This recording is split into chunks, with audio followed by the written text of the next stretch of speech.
आज हम राष्ट्रपिता महात्मा गांधी को श्रद्धांजलि अर्पित करते हैं, जिन्होंने 30 जनवरी 1948 में अंतिम सांस ली। गांधी जी सितंबर 1947 में कलकत्ता से दिल्ली आए थे। उन्होंने दिल्ली के बिरला हाउस में रुकने का फैसला किया। बिरला हाउस में उनका अधिकांश समय पत्र लिखने, आगंतुकों से मिलने और प्रार्थनाओं में भाग लेने में व्यतीत होता था। गांधी जी ने 13 जनवरी 1948 को सांप्रदायिक सद्भाव बहाल करने के लिए अपना अंतिम उपवास शुरू किया था।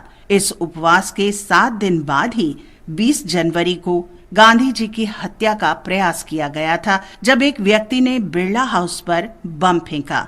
लेकिन गांधी जी को इससे कोई नुकसान नहीं हुआ और उन्होंने कहा, अगर मुझे कोई पागल की गोली से मरना है तो मैं मुस्कुराते हुए ऐसा स्वीकार करूंगा। मेरे भीतर कोई क्रोध नहीं होना चाहिए। भगवान मेरे दिल में और मेरे होठों पर अवश्य होना चाहिए। जब गांधी जी को अधिक व्यापक सुरक्षा की पेशकश की गई तो उन्होंने कहा कि जो लोग स्वतंत्रता के बजाय सुरक्षा को प्राथमिकता देते हैं, उन्हें जीने का कोई अधिकार नहीं है। 30 जनवरी की शाम को जब गांधी जी की 2 भतीजियां उन्हें प्रार्थना सभा ले जा रही थीं, तो नाथूराम गोडसे भीड़ से निकला। उसने गांधी जी को प्रणाम किया और उन पर 3 बार गोली चलाई और बापू हमारे बीच नहीं रहे। आकाशवाणी से राष्ट्र को संबोधित करते हुए तत्कालीन प्रधानमंत्री जवाहरलाल नेहरू ने इस क्षति के बारे में देश को सूचित किया। The light has gone out of our lives and there is darkness everywhere. And I do not quite know what to tell you and how to say it. Our beloved leader, Bapu as we called him, the father of the nation, is no more. अगले दिन यमुना तट पर गांधी जी के अंतिम संस्कार में हिस्सा लेने के लिए भारी भीड़ उमड़ पड़ी। 5 मील लंबे मार्ग पर उनकी शव यात्रा में लगभग 10 लाख लोग शामिल हुए। उनके अस्थि कलश प्रयागराज में संगम में विसर्जन के लिए ले जाने से पहले 3 दिन तक यमुना नदी के किनारे रखे गए।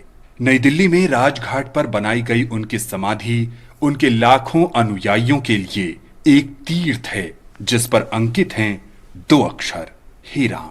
आज हम कुदमुल रंगाराव को भी याद करेंगे, जिन्होंने सामाजिक सुधार के युग की शुरुआत की और यहाँ तक कि महात्मा गांधी को भी अपने विचारों से प्रेरित किया।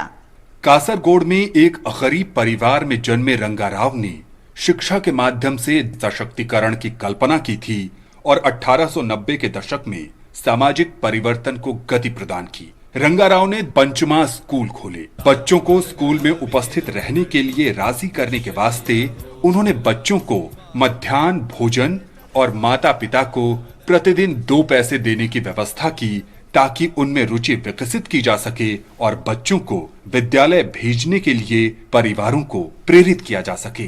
कुमार मंगलम के जमींदार से अपनी विधवा बेटी का विवाह करके उन्होंने भारत में अंतर जातीय विवाह और विधवा पुनर्विवाह की एक मिसाल कायम की। उनकी प्रेरणा से गांधी जी ने अपने एक बेटे का विवाह सी राजगोपालाचारी की बेटी से किया। महात्मा गांधी ने कहा, मैंने श्री रंगाराव से सामाजिक निष्ठा को पहचाना। वे मेरे लिए एक प्रेरक और मार्गदर्शक हैं। जब पिछड़े के उत्थान की बात आती है तो वे मेरे शिक्षक हैं।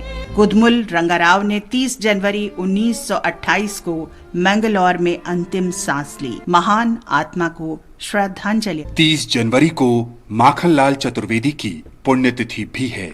4 अप्रैल 1889 को होशंगाबाद में जन्मे माखनलाल चतुर्वेदी बाल गंगाधर तिलक और गांधी जी से प्रेरित थे। वे प्रभा और बाद में कर्मवीर के संपादक भी बने।